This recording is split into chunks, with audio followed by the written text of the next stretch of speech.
Before the playoffs even begin, the Eastern Conference Finals is starting today. Today, Sunday, 1 p.m. Eastern, Rocket Mortgage Fieldhouse in Cleveland. Boston Celtics versus Cleveland Cavaliers, the two best teams in the Eastern Conference, the fourth and final regular season meeting between these franchises. And with the playoffs just weeks away, every possession, every shot, every defensive stop today carries postseason weight. Let us start with the standings, because the context of this game is everything. Cleveland Cavaliers, 39 wins, 24 losses, the second seed in the Eastern Conference. Boston Celtics, 42 wins, 21 losses, sitting third in the East. And the win probability for today's game, according to the latest data, 50.3% Cleveland, 49.7% Boston. A coin flip. That is how evenly matched these two teams are.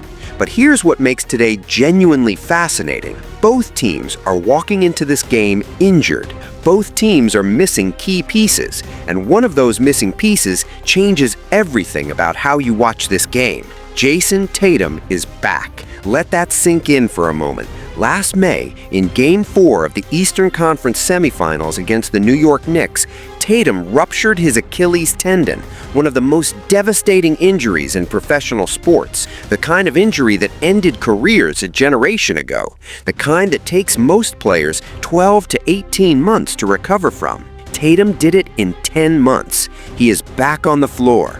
He's listed as questionable for today with minute restrictions, but he is active. He is playing. And the moment Jayson Tatum steps back onto an NBA court after 10 months away, this game becomes a completely different story. Not just a basketball story, a human story, a comeback story.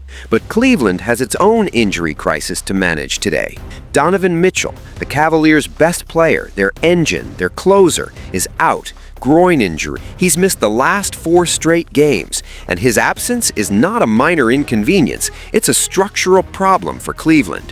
When Mitchell plays, the Cavaliers average 119 points per game. Without him on the floor, that number drops significantly. His scoring, his creation off the dribble, his ability to take over a game in the fourth quarter, none of that has a direct replacement on this roster. Also out for Cleveland, Max Strus with a foot injury, Dean Wade with an ankle issue. Jarrett Allen is listed as day-to-day with a knee concern. Cleveland is going into this game against the defending champion, short-handed, undermanned, and relying heavily on James Harden to fill the Mitchell-sized hole in their offense. And this is where today gets genuinely interesting from a basketball strategy standpoint. Harden was acquired by Cleveland at the trade deadline, and the Cavaliers are a different team with him. Harden, running point guard, has unlocked Jarrett Allen in ways the Cleveland fan base has not seen before. His playmaking, his court vision, his ability to create open looks for teammates, it has elevated everyone around him. With Mitchell out, Harden becomes the primary option, the man who has to make the decisions, the man who has to keep Cleveland competitive against the deepest roster in the Eastern Conference. Now let's talk about what Boston brings into this building today. Even without Tatum at full strength, this is the best defensive team in the NBA. The Celtics allowed just 107.1 points per game, the lowest figure in the league. Their defensive system under the coaching staff has been elite all season. They rotate, they communicate, they contest every shot.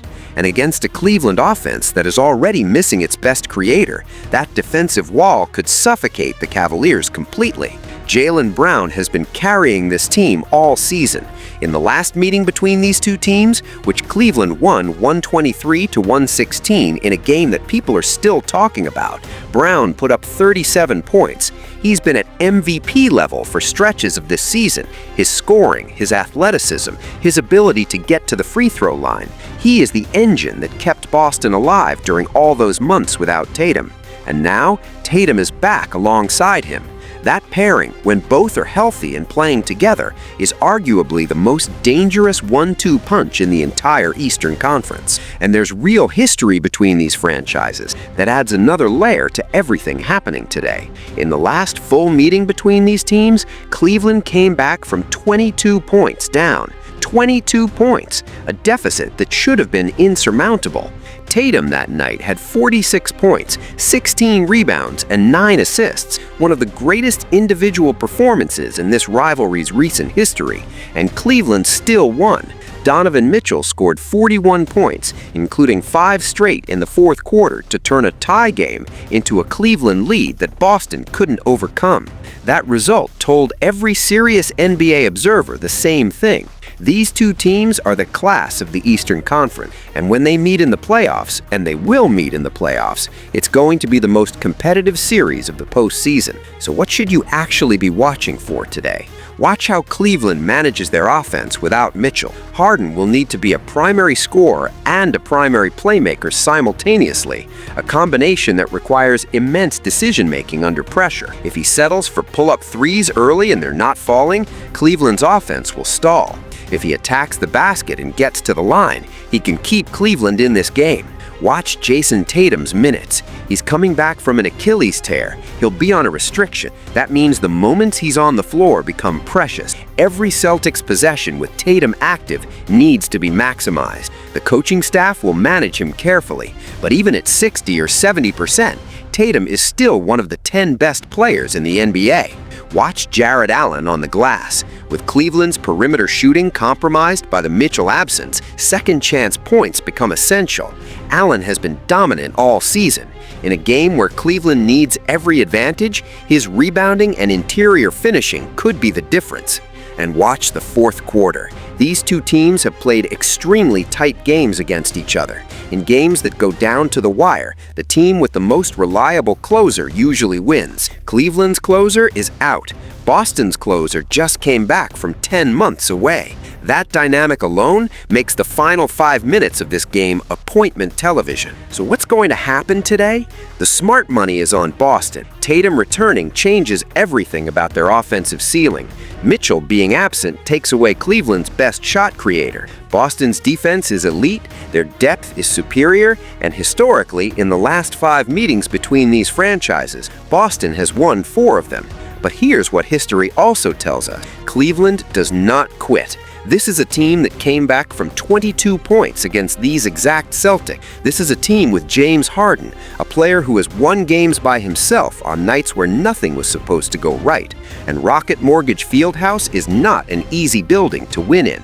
Boston wins today, but Cleveland makes them earn every single point of it. And here's the real reason this game matters beyond today's result. Both of these teams are building toward the same destination, the NBA Finals. Cleveland assembled this roster specifically to be able to beat Boston in a 7-game series. Boston fought through an entire season without their best player, specifically so Tatum could come back healthy for the playoff run. Everything happening today, every adjustment, every rotation, every matchup is actually playoff preparation. Both coaching staffs are studying each other. Both teams are collecting data. And when they inevitably meet in May or June, both sides will remember exactly what happened at Rocket Mortgage Fieldhouse on this Sunday afternoon in March. This is not just a regular season game. This is the beginning of the Eastern Conference Finals. It just happens to be scheduled 4 months early.